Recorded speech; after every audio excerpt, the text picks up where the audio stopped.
Welcome to Demond Does the 6 questions, where the same 6 questions can tell a unique story. I am your host, Demond, father of 2, husband of 1, and leader of this here Demondcast. My guest is an award-winning game designer who's worked for Sony, Disney, and many other companies on a wide variety of games for console, computer, and mobile. When not designing digital games, you can find him inventing role-playing games, board games, and even teaching game design. Calling in from Los Angeles, California, give it up for Andy Ashcraft. That goes wild. How you doing? Hi, how are you? I'm good. Thank you. How are you? I am amazing. Thank you for taking time out to talk to a perfect stranger. Sure. All right. So before we get started into the 6 questions, where do you want to be found on the internet? Pretty much the only place to find me is through my website, which is my freelance game business, Giants Dance Games. So giantsdancegames.com is it. Otherwise, yeah, that's pretty much it. I avoid the social media stuff just because it takes so much out of my day. And probably takes a lot out of most people's mental health. So you're probably doing yourself a favor. Honestly, I wish I had pushed this back, because as I kept researching, this guy's endlessly fascinating. I could talk to him for days. Oh, shucks. Well, I mean, I'll be happy to come back but then you wouldn't be a perfect stranger anymore. I will make up another line. All right. How does a professional nerd end up marrying a stand-up comedian? Well, you have to understand that she's also a professional nerd. Enough said. If you listen to her stand-up, she talks about games. She's read The Lord of the Rings more times than I have. She's dipped. She's dipped.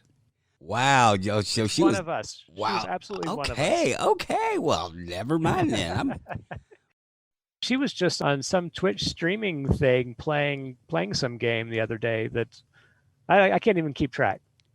Wow. So this is a house full of gamers then. This is a Oh yeah. We're what we like to say is we're everybody's favorite aunt and uncle. Yes, that is awesome. Heck yeah.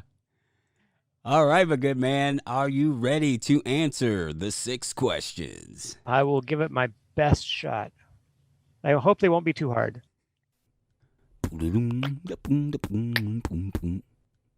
Question number 1.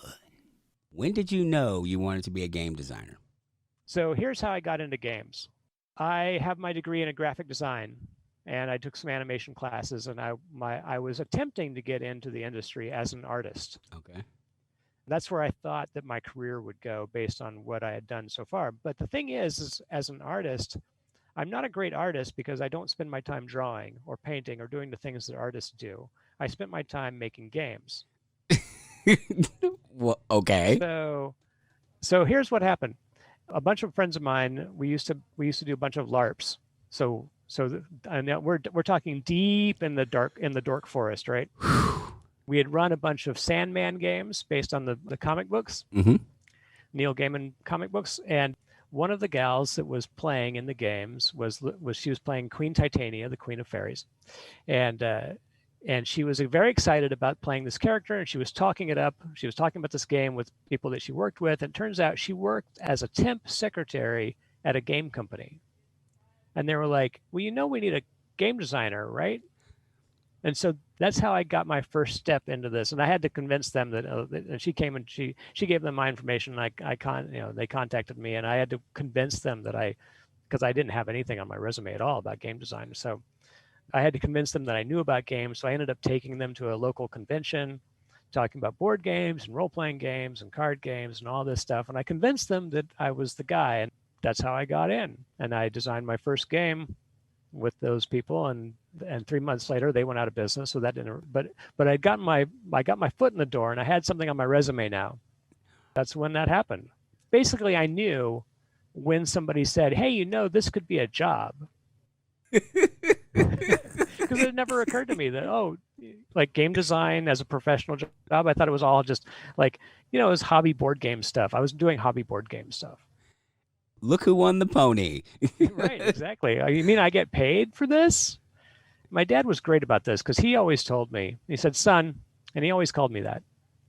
He said, son, avoid work because someday somebody's going to pay you to do what you're going to do anyway. Say that again. He said, avoid work because someday somebody's going to pay you to do what you're doing anyway. Wow. And he was right. He's right. Turns out I was making games instead of, drawing and painting what I should have been done. Somebody paid me to do it, and it was great. That's a wild story. Nobody gets it. It seems like nobody gets into video games like, hey, I knocked on a door, I turned in my resume, and, I guess they do now, but that was the next time.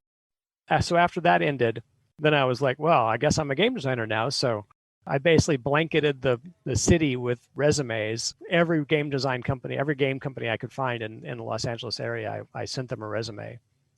And I got a call back from one of them. And I went down there and I was supposed to meet with their technology officer, chief technology officer. And he looked at my resume and said, I don't know why they sent me to you. You're not a programmer.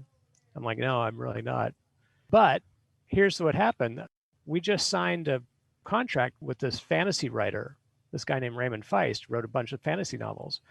And the only person we have on staff who knows anything about role-playing games is a programmer who's busy on this other project. So we need somebody exactly like you. So I literally walked into another lucky, but I did it by getting my resume out there. So I did literally go through the right channels. It just ended up being another just a lucky moment. You put the effort in and you were rewarded with what you were looking for in a way you weren't expecting. And I really think that's the way that works, right? You put the effort in to put yourself in a position where things can happen. What is it? Luck is when opportunity meets preparation. Is that what that saying is? I think that's right. Yeah, and that's worked for me.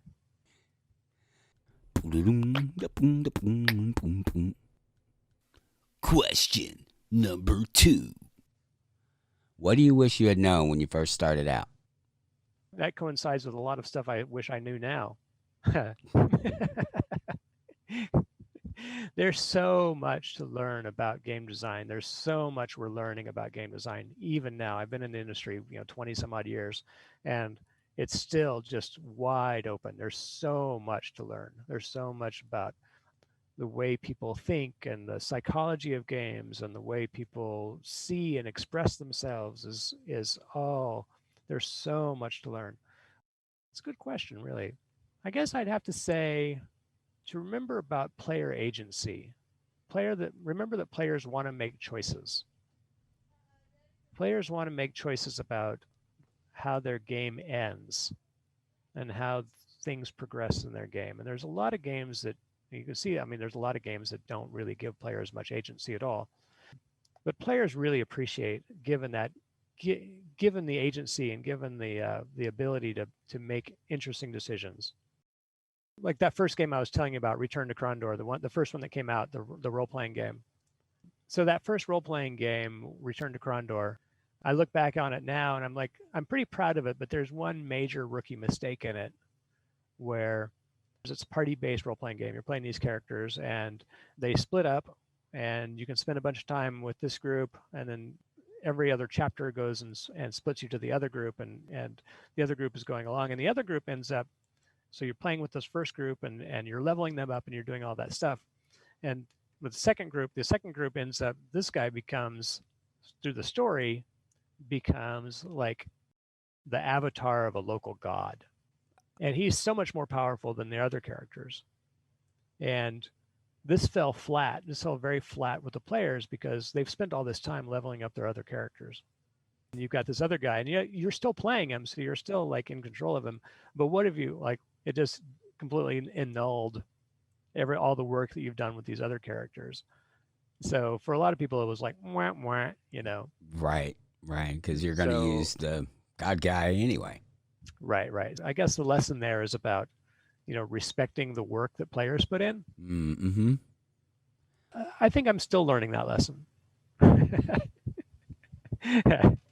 I guess people change, and as it's still pretty. I mean, game design's still fairly new, so I Yeah. guess things are always changing, and you're learning more about how people think and the reasons they make choices, that kind of thing. Yeah, it's super interesting.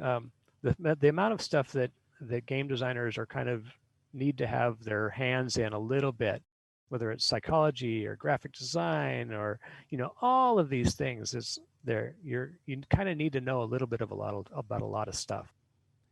Another way to answer that same question is because I get a lot of kids from in high school who ask me like, how do you get in? What do you do? How do you get in? I'm like, flat out, learn to program. You're still kids. It's still easy to learn programming languages. Learn to program, get into programming. Then we can work in games. You can play in games, and then when you're done with games, you can go and get real jobs and make a lot more money. Right. At least you're honest with them. Right. But it's true that we're making computer games. We can't do it without programmers. Right. That's a good point. Yeah, absolutely. Literally cannot do it.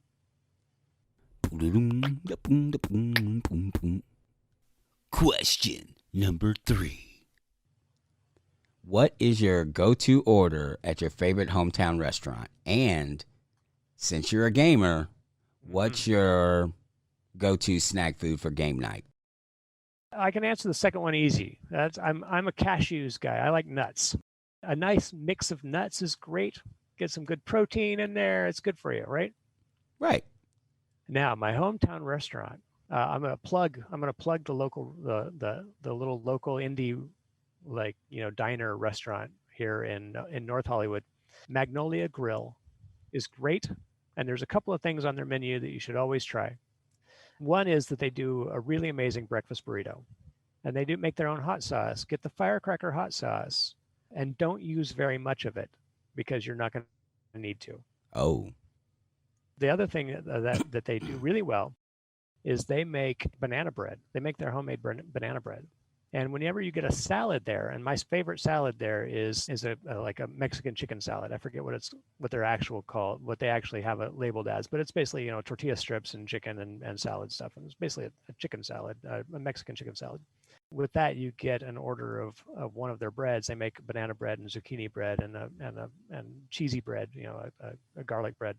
But the banana bread is unbelievable. So get it. It comes ahead of the salad, so you can eat it sort of as an appetizer. Get it warmed up with butter because butter. Yes. And that's my go-to meal. So how did you discover this little gem? Well, I don't have a funny story about that, but I can tell you that it did come from going to lunch with colleagues in the game industry. Okay. Like, you find like somebody else knows something else about somewhere else, and you're like, oh, let's go there, let's try that, and you're like, oh my God, this is amazing. Just one of those serendipitous things that you just kind of fell into. Yep. Yeah. Socialize with your coworkers. You'll find all the good restaurants. And now that we're not, locked down and working from home, we can do this better. Yes. It's been weird. It's been weird to see people's faces. Right.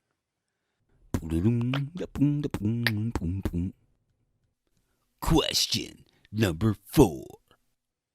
What are you curious about? Almost everything. Specifically, these days, it's been about history. And there's sort of 2 moments of history that I've been super curious about, and I've been collecting books to read. One is about, and they're kind of similar in weird ways. One is about the French city of Lyon. At the time, it was called Lugdunum.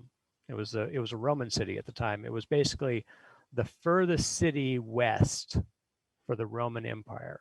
And so it was basically their gateway to the frontier of Western Europe. And there is a 60-year period in that city's history, right around the year 0.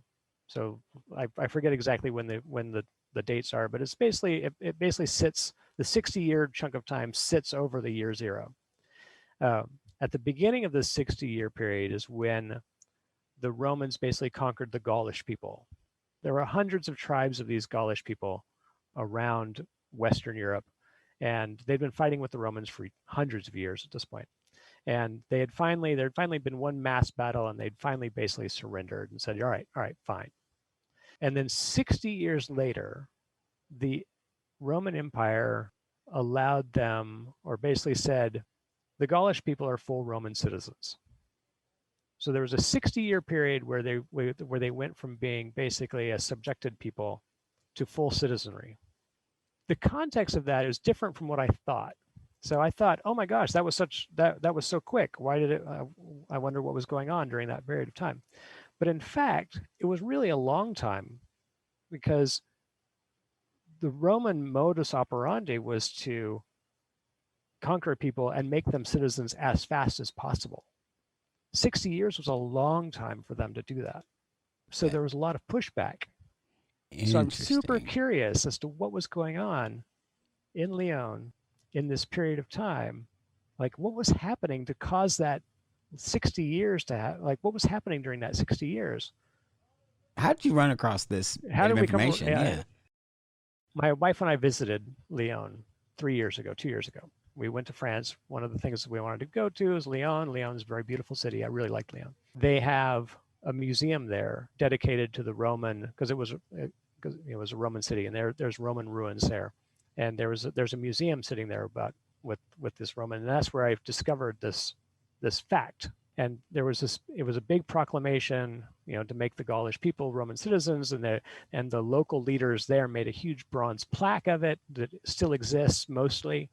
So they have it in this museum. So I was like, oh, well, that's fascinating. And as I started digging into it, I'm like, during that period of time, they had this council kind of thing that would meet every so often where they were inviting the most prominent people from the Gaulish Empire.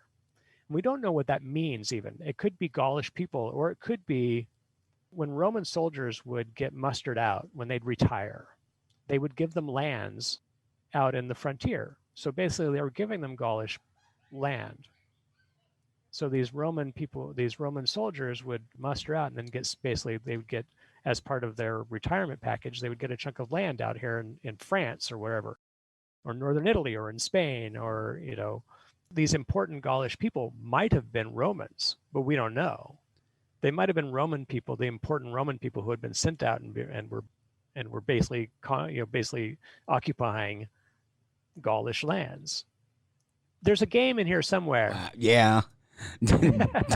There's interesting. That's an interesting bit of history, and yeah, there's definitely a game there. There's a game in there somewhere, and I'm trying to figure out what that game is. I could see it turn, and of course, it makes great. It makes great audio, but I could see the wheels turning as you're explaining it to me. I'm like, something's going on in there. I don't know exactly what to make of all this yet. I still have to do a bunch of research. Definitely not what I was expecting. That's awesome. And then the other point of history, the other moment of history, is in the American South. Prior to the Civil War, there would have been a period of time where people would know what was coming, right? They knew that the Civil War was coming. They knew that they had a choice to make about whether to try to hold on to slavery as their major modus of generating income, or they saw the writing on the wall, give it up, and try to get ahead of the curve. And this one's honestly going to be there's a lot more written about this history, and there's a lot more about this moment of history. Particularly recently, there's a lot of Black scholarship that's gone into like looking at these moments that has been completely whitewashed. So we're basically unearthing a lot of information about this right now.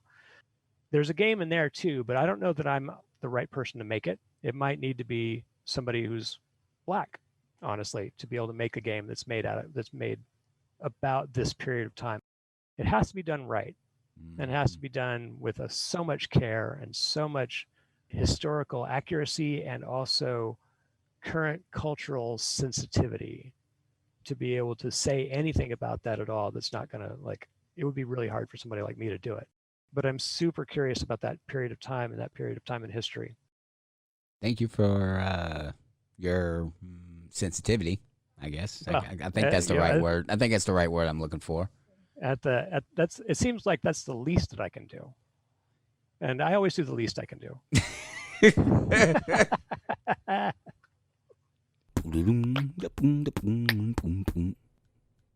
Question number 5. Is there anything I should have asked but didn't? Okay, so I'm going to tell you another story about my dad. When I was about 9 years old. Oh, by the way, is this story has one cuss word in it. Is that okay? We're all adults here. All right, we're all adults. Okay. Uh, I was running my mouth, 9-year-old, blah, blah, blah, blah, blah, blah, blah. And he said, son, and he always called me that. He said, son, before you say anything, I want you to look around the room here and ask yourself, does anybody give a shit? Wow. I swear to God, it's a true story. And you looked at him besides me?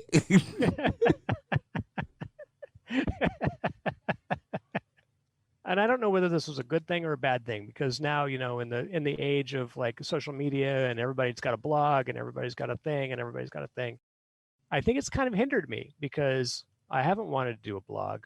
I haven't wanted to do, like, I stay away from social media largely because I can hear my dad still saying, does anybody give a shit? Maybe the question is, what do I think that anybody's going to give a shit about? Do you still have an obsession with Hot Wheels? Oh, yes. Oh, yes. But specifically, character cars. Okay. So the Hot Wheels character cars, for your listeners who don't know, Hot Wheel character cars are the special set of Hot Wheels are a little bit more expensive. They're like $4 instead of $1. Woo. Big spender.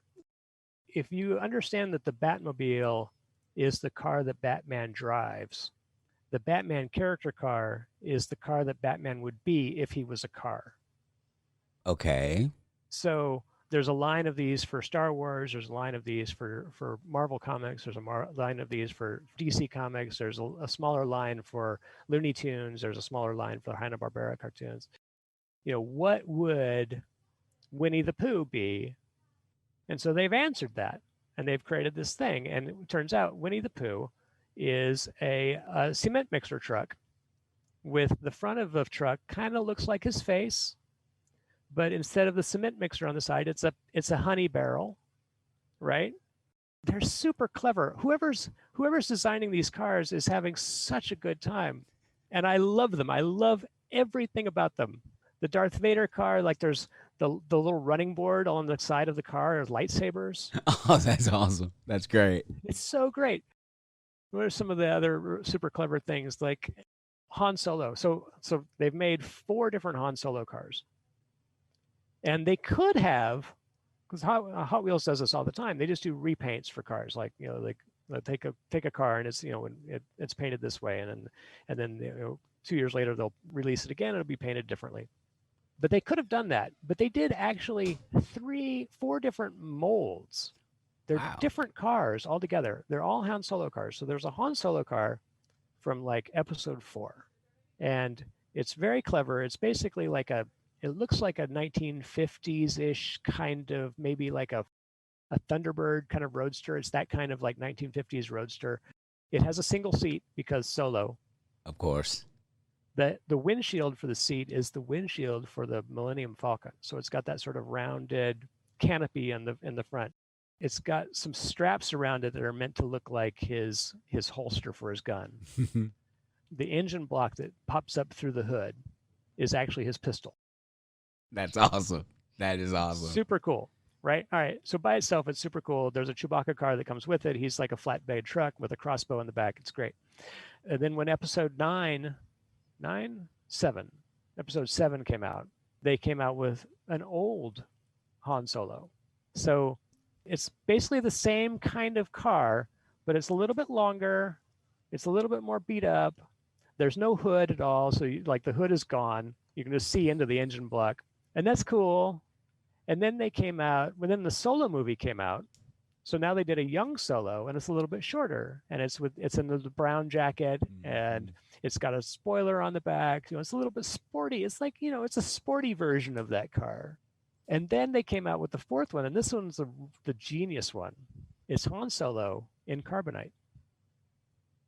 So it's long. It's like a Cadillac. It's super long, and it's just a flat silver chunk of metal with all the like the etchings and stuff in it, but it's still got the same basic shape. It's still a single seater. Still got the canopy on the front.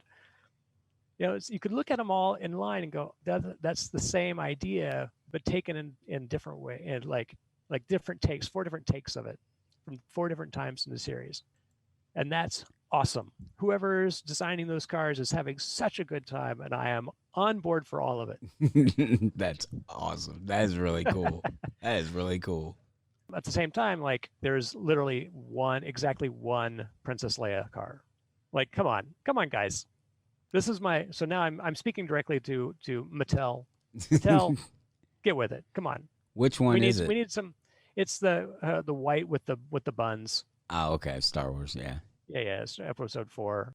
I mean, come on. There's so many great, Princess Leia and General Leia's. There should be.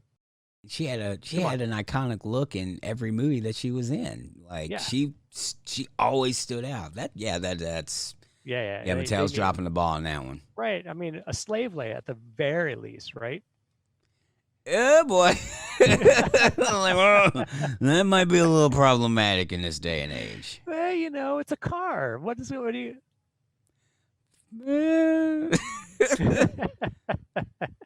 What are on those headlights? That doesn't. Hoth General Leia. You could do that. Indoor. Mm-hmm. When she's in a green camo. Yep. They're dropping the ball. Yeah, that's probably the same thing when Force Awakens came out. They didn't have I don't think they had a Rey figure at the beginning. Like, I don't think that was one of the first run figures, and like she's the main character, and she's the main character. But they were being coy about who the main character was. They were trying to like bait and switch us a little bit in terms of like who was going to be the main character, and so. But there have been 3 Rey cars. Well, okay, so they're just dropping 3 different Rey cars. They're not too different, but they are different. So they really are just slipping and not putting respect on Princess Leia's name. This will not stand, sir. It should not stand. They've done even worse with Scarlet Witch. There's 0 Scarlet Witch cars. We just had WandaVision. How many cars does Vision have? He's just got 1. Okay, at least he only has 1. Like we just had Iron Man. Iron Man is 4. Oh, 4, that's maybe 5. There's a couple of Hulkbusters as well. Question number 6. If you could create a new holiday, what would it commemorate? The future. I don't think anybody's done one of these yet. Please explain. All right. Let's say every maybe we tie it to New Year's Day or something else, some sort of future looking, right? Some day where you're already started thinking about where the future is and what the future is going to be. And on this holiday, everybody writes down what they want the world to be like in 5 years or in 10 years or in 20 years. And then that gets collected. And then, on those dates in the future, they can start looking back and going, all right, how much of this has happened? What do people wanted to have happen and it hasn't happened yet? Kind of like a time capsule thing. But it's about our desires for what we want. What do we want to have happen in the future? And we do that like a time capsule. Yeah. And then we can look at those historically, but really every year we just want to be looking forward. What do we want to have happen? What do we want to have happen? What do we want things to be different? I think if we spent more time thinking about what we wanted to have different and have changed, we might be further along. Can't argue with that. That makes perfect sense. Yeah, that's a good. That's a different one. That's one I hadn't heard before. That's pretty cool. I like that. Thank you. I like that. Okay. Call it Andy Day. Andy Day. You know what? We're just gonna call it Andy. I'm gonna write this down right now. Do you have a date for Andy Day? I don't. It should be a forward thinking for sure. Forward. When's a good thing to look forward? Maybe I hate to put another holiday in December, but no. Maybe spring. spring equinox, maybe like mid-March, mid-April, March, I think, because March doesn't really have much going on in it. So when we're like at the beginning of spring, like let's look forward. What do we want to have happen? Spring into the future. Yeah. Yeah. I guess people do their New Year's resolutions, right? You make your deal, like I'm going to do this, but that's more personal. I want it something to be a little bit more society wide, like forward thinking. That's a good idea. And by March, most people have given up their New Year's resolutions anyway, so they'll need to restart them. So that'll work. Exactly, and they're probably willing to like, yeah, I don't want to deal with that. Let's think about us. That's a good idea. Just a societal future pacing day. Yeah. Well, that's way too long. We'll call it Andy Day. Maybe I'll come up with an acronym Future for it. Day. Future Day. That'll work. That works. Perfect. And then on the spring equinox, that's a good idea. Yeah. That's pretty dope. Well, thank you. The final word. I think it's really important for creative people to know their own minds, to understand their own biases, to understand the things that they think that are true for no other reason than they think that they are true. Gotcha. Wow. And challenge all of those things. You might decide that they are true, and you're happy with them, and you're going to keep them, but you should always think about them. All of these things are just lenses, right? They're like my glasses. They're just a lens, and every lens will distort some things and clarify other things. And so you want to be able to switch glasses as often as you can. Wow, that was awesome. You're basking in that one. I approve. Thank you very, very much. Appreciate it. Thank you so much. Well, thank you. It's been a pleasure to be on the show. And this concludes another episode of Damon Does the 6 Questions. If you like what you heard, tell the world by logging on to Apple Podcasts and leaving a 5-star rating and review. You can also follow the show on Facebook, Instagram, and Twitter at Damon Does. You can also send any comments to damondoes@gmail.com. So, until next time, see it, hear it, speak it, live.